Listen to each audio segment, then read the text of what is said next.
এজন্য বিশ্বনবী বলতেন আসাদ্দুহুম ফি আমরিল্লাহি ওমর, আমার দ্বীনের ব্যাপারে সবচেয়ে কঠোর ওমর।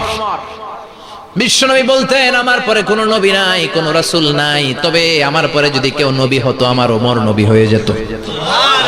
লা নবিয়্যা বা'দি ওয়ালা রাসূল, আমার পরে রাসূল নাই, কোনো নবী নাই, তবে লাউ কানা বা'দি নবিয়্যুন লাকানা ওমর।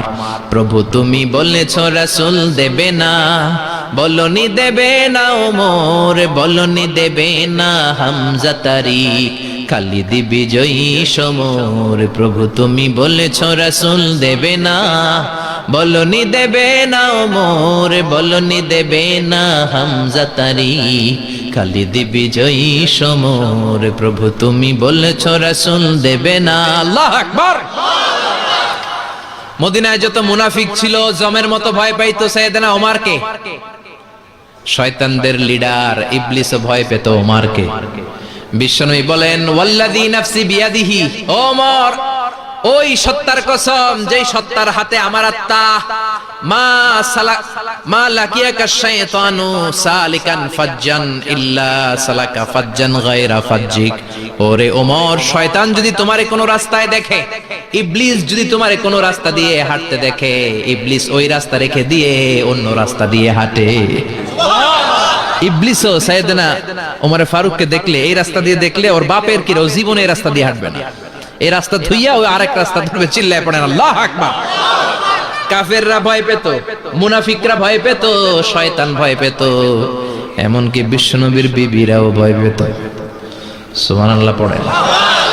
বিশ্বনবীর বিবিরা বিশ্বনবীরে ধরলেন আমার এইটা কিনা দেন, ওইটা দেন। বিশ্বনবী কয় টাকা নাই, ক্ষমতা নাই, সামর্থ্য নাই, বেশি কথা কইলে তালাক নিয়ে যাও, তোমাদের চেয়েও সুন্দরী অনেক সতী সাধবী নারী আল্লাহ ব্যবস্থা করে দিবে।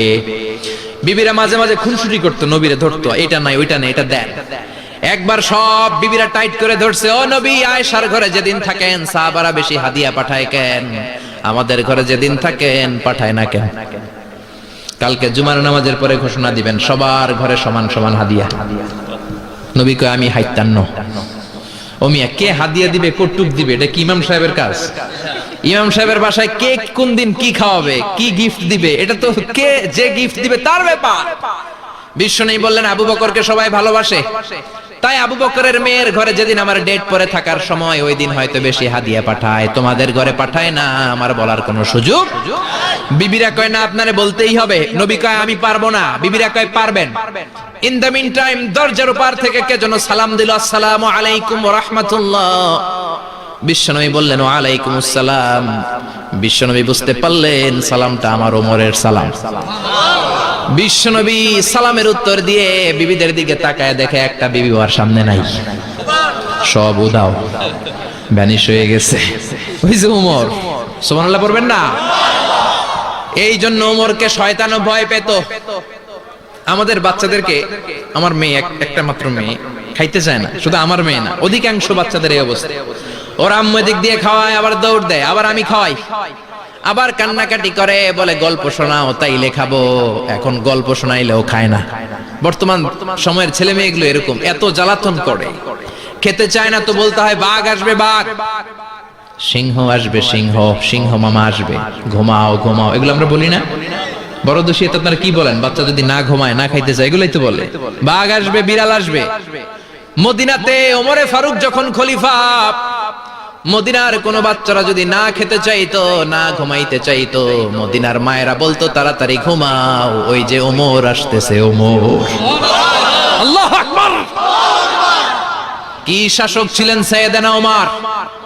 সবাই সমান, উনার বিধান, উনার রীতি সবার জন্য সমান। মদ খাওয়ার অপরাধে নিজের কলিজার টুকরা ছেলে আবু শাহমাকে 80টা বেত মেরেছে। হাদিসটা দাঈফ, তবে শিক্ষা আছে আমাদের জন্য। 80টা বেত মেরেছে। এক রাওয়ায়াতে পাওয়া যায় বেত মেরে ছেলেটাকে আহত করে ফেলেছে, আর এক রাওয়ায়াতে পাওয়া যায় পিটাতে পিটাতে ছেলেটাকে দুনিয়া থেকে শেষ করে ফেলেছে। ছেলের মুখে গন্ধ পেয়েছে। আর শরীফতা খামরান, কিরে মদ খাইছস? কয় না বাবা, শরীফ তো নাবিজ, আমি নাবিজ খেয়েছি। নাবিজ খাওয়া যায়। নাবিজ হচ্ছে রাতের বেলা আরবরা দুধের মধ্যে শক্ত খুরমা ছেড়ে দেয়। 1 কেজি দুধের মধ্যে 10টা শক্ত খুরমা ছেড়ে দিলে সকালবেলা দুধের কালারটা সাদা থাকে না, শক্ত খুরমার রস টেনে ওটা লাল হয়ে যায়, খেতে বড় মজা। এটাকে বলে নাবিজ। কিন্তু সকালেই খেতে হবে। ওইটারে যদি 3 দিন জমায় রাখেন, 4 দিন জমায় রাখেন, ওইটাও গাঞ্জা হয়ে যাবে, ওইটাও তারি হয়ে যায়, মদ হয়ে যায়। সাইয়েদনা ওমরের ছেলে এই কাজ করেছেন, একটু তারির স্বাদ নেয়ার জন্য 4 দিন রেখে দিয়েছে। সাইয়েদনা ওমর বললেন, কি খাইছস? কয় মদ খাই নাই। নাবিস খাইছস? এদিকে আয়। ইফতাহ ফামাক, মুখ খোল। হা করার পরে মুখের সামনে নাক নিয়ে গন্ধ দেখে মদের গন্ধ, কলারটা ধরে মসজিদে নববীতে নিয়েছেন। ইন দা মিন টাইম মসজিদে নববীতে জোহরের নামাজ হয়। নিজের ছেলেকে মসজিদে নববীর উস্তুয়ানা বলে, উস্তুয়ানাতু মসজিদে নববী, মসজিদে নববীর পিলারে বেঁধেছেন। যেহেতু উনি খলিফা, মসজিদে নববীর ইমাম, জোহরের নামাজের ইমামতি করলেন। সালাম ফিরালেন, আসসালামু আলাইকুম ওয়া রাহমাতুল্লাহ, আসসালামু আলাইকুম ওয়া রাহমাতুল্লাহ। সালামের পর বললেন, মাকানাকুম ইনদানা হাদ, সুন্নতের পর বসে যাবেন, আমাদের একটা হদ আছে। আল্লাহর দেয়া যে বিধান, বিচার, এটাকে আরবিতে বলে হাদ, প্লুরাল হচ্ছে হুদুদ। আমাদের হুদুদ আছে, মানে গুরুদণ্ড আছে, বসবেন। হাজার হাজার মানুষ সবাই ওযু করে যখন ঢুকতেছিল, দেখে আবু শামা পিলারে বাঁধা। সবাই তো আশ্চর্য, কি আজীব তামাশা, প্রেসিডেন্টের পোলা বাঁধা। নামাজের পরে বাইরে আসার পরে হাজার হাজার মানুষ তাকিয়ে আছে। কানাঘুষা শুরু হয়ে যায়। সবাই বলে, কি হয়েছে?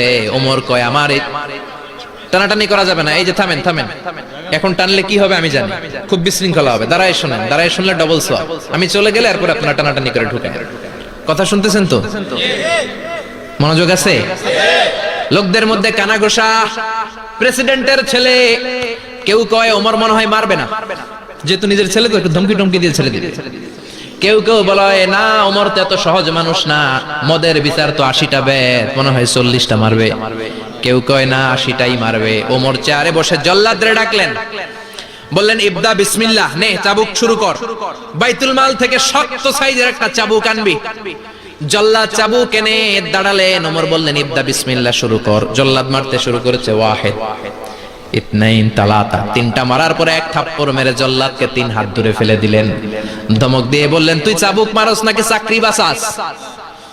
আসলে জল্লাদ কিন্তু আস্তে মারে নাই, দেহের যত জোর ছিল জোর দিয়ে মেরেছে, কিন্তু ওমরের পছন্দ হয় নাই। ওমর বলে, আইন্দাকা তালাতা আইন্দে ওয়াহিদ, তোর হিসাবে চাবুক মারা হয়েছে 3টা, আমি ওমরের হিসাবে মায়ের হয়েছে 1টা। চাবুক আমার হাতে দে, আমি 2 নাম্বার থেকে শুরু করি। ওমরে ফারুক 2 নাম্বার শুরু করলেন। 2, 3, এক একটা চাবুক মারে, ছুপ ছুপ করে চামড়া ছিলে, রক্তগুলো মসজিদে নববীর বারান্দার পিলারের মধ্যে লাগে। ওমরের চেয়ে শক্তিশালী দ্বিতীয় কোন পুরুষ মদিনার জামিনে ছিল নাকি? ওমরের হাতের মাইর। ছেলেটা চিৎকার দিয়ে বলে, বাবা, ও আব্বা, আর মদ খাবো না, ছেড়ে দেন, আর খাবো না। মদ তো আমি খাই নাই, আমি খেয়েছি নাবিস, 3-4 দিন রাখার কারণে একটু মাতলামি হয়েছে আমার। আব্বা, এবারের জন্য ছেড়ে দেন, আর খাবো না। ওমরের কঠোর হৃদয়ে কোনো দয়া মায়া আসে না, মারতে লাগলেন। এবার আবু শাহামার মা, ওমরের বউ, পায়ের মধ্যে ওমরের পায়ে পড়ে ডেকে বলে, ওমর, আমার কলিজার টুকরা ছেলেটারে মারিস না। 30টা বাড়ি মারা হয়েছে, আর বাকি 50টা বাড়ির জন্য এক একটা চাবুকের বিনিময়ে আমি এক একটা উট আল্লাহর রাস্তায় সদকা করব রে ওমর। সাইয়েদনা ওমর বলে, আরে নিয়ে যাও।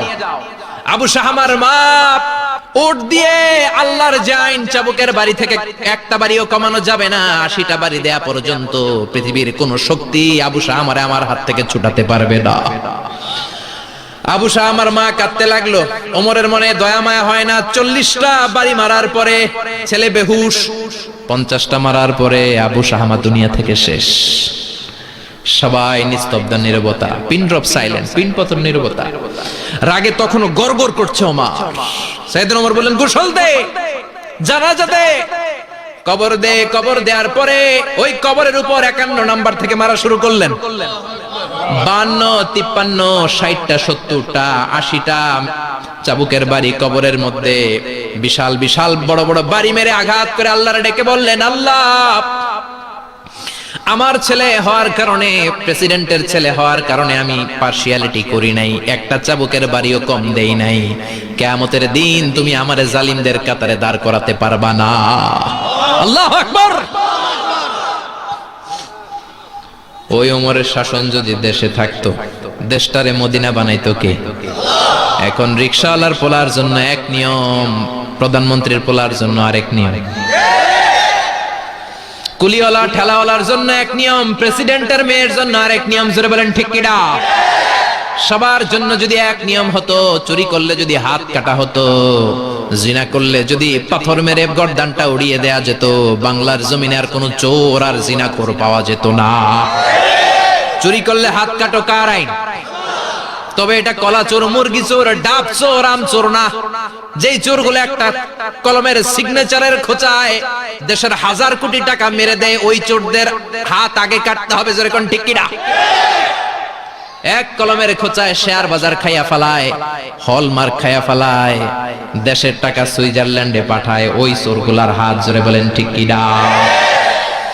এজন্য বিশ্বনবী বলতেন, আসাদুহুম ফি আমরিল্লাহি উমর। আল্লাহর দ্বীন বাস্তবায়নে সবচেয়ে কঠোর সাহাবী ছিলেন ওমর। আবু বকর ছিলেন নরম, ওমরের মেজাজকে গরম বানাইছে কে? এই জন্য ইসলামের মধ্যে যেমনি সহনশীলতা আছে, আবার ইসলামের মধ্যে বিদ্রোহ আছে না নাই? অন্যায় দেখলে থামিয়ে দেওয়ার দরকার আছে না নাই?